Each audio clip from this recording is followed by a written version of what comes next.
Alors bonjour tout le monde, encore évidemment moi à vous entretenir du sujet d'actualité, le projet La Malbaie.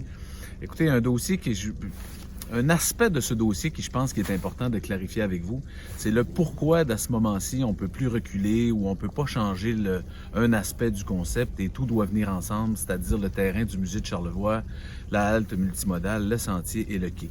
Vous savez, au premier refus qu'on a eu, que vous nous avez dit que le projet vous ne l'acceptiez pas, on avait des possibilités de renégocier avec des différents partenaires. Et alors, à partir de là, on a refait nos devoirs. On a consulté des comités de travail. On a fait ce qui est important à comprendre, c'est avec l'agence Futuring, on a développé le projet La Malbaie, le concept qui s'étendait sur tout le territoire, mais qui surtout, à ce moment-ci, concerne le projet du secteur Pointe-à-Pitre. Alors à ce moment-là, ce qu'on a fait, c'est qu'on a réfléchi sur le Café de la Gare, et ça, je vous l'ai présenté plus tôt. Et là, on a présenté le concept à la population en février 2020, à l'hôtel de ville à La Malbaie, où au-delà de 100 personnes étaient là, peut-être 150 personnes. C'était diffusé, on l'a remis sur nos sites, la présentation.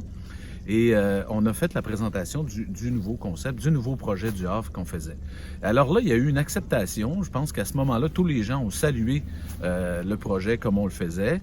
Et pour nous, ça a été l'acceptation du projet. Et à partir de là, ce qui est important de comprendre, c'est que là, ça enclenche toute une série de processus pour en arriver à aujourd'hui. À partir de là, nous disons à nos professionnels, les architectes paysagistes, on engage des ingénieurs, les architectes. Alors on dit, allez-y en conception globale du projet. Alors les architectes paysagistes ont travaillé le terrain derrière nous du musée. Les ingénieurs ont travaillé l'éclairage, la conception des éclairages, les architectes des bâtiments. On est allé vers le secteur du quai où notre halte multimodale, les architectes ont travaillé, les ingénieurs ont travaillé. Et sur le secteur du quai où on a travaillé notre projet global.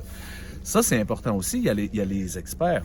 Mais il y a aussi nos partenaires financiers qui sont le gouvernement du Québec et le gouvernement du Canada. Comme c'était plus du tout le même projet, nous, il faut retourner avec eux, renégocier le concept global pour l'acceptation du financement. Et là, il y en a pour 2,5 millions. Et là, trompez-vous pas, 2,5 millions du gouvernement fédéral et provincial, mais d'autres partenaires viennent bonifier jusqu'à 3,2 millions, ce qu'on vous a présenté. Et ça, c'est toute une série de discussions, de négociations, d'évaluations. Et juste pour vous dire la difficulté de ça, c'est que l'entente avec le gouvernement du Québec, le ministère du Tourisme, s'est signée il y a à peu près qu'un mois. Alors, à partir de là, c'est tout ce qui s'enligne, le processus de règlement d'emprunt.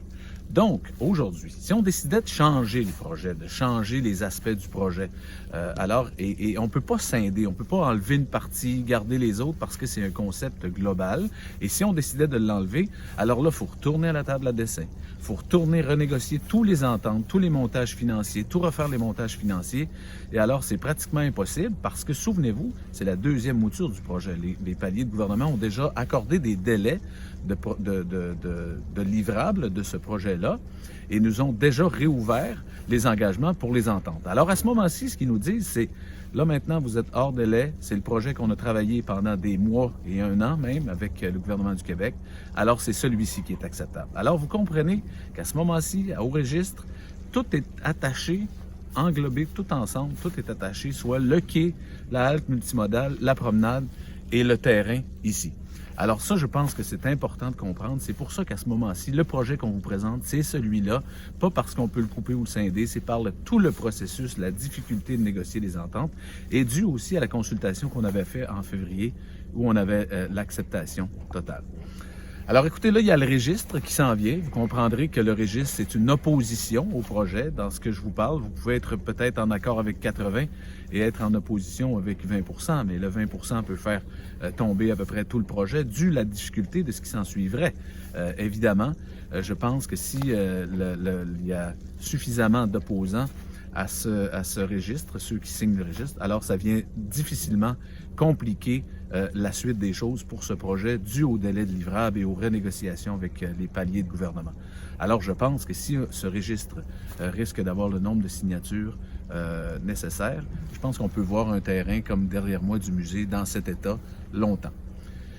Ceci étant dit, je pense que toutes les opinions se respectent. Évidemment, moi, je suis pour. Je veux vous proposer un projet de La Malbaie qui est très intéressant, à mon avis, globalement, et qui va être une rampe de lancement pour tout le secteur de La Malbaie et qui va redonner les lettres de noblesse ici à Pointe-à-Pitre de par sa tradition et ses aménagements.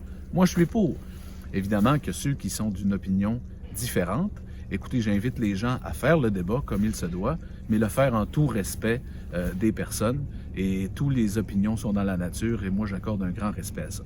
Alors, je vous invite un peu à comprendre un peu la situation dans laquelle on est, comprendre l'importance que ce projet se réalise à ce moment-ci, mais s'il vous plaît, faisons-le en tout respect.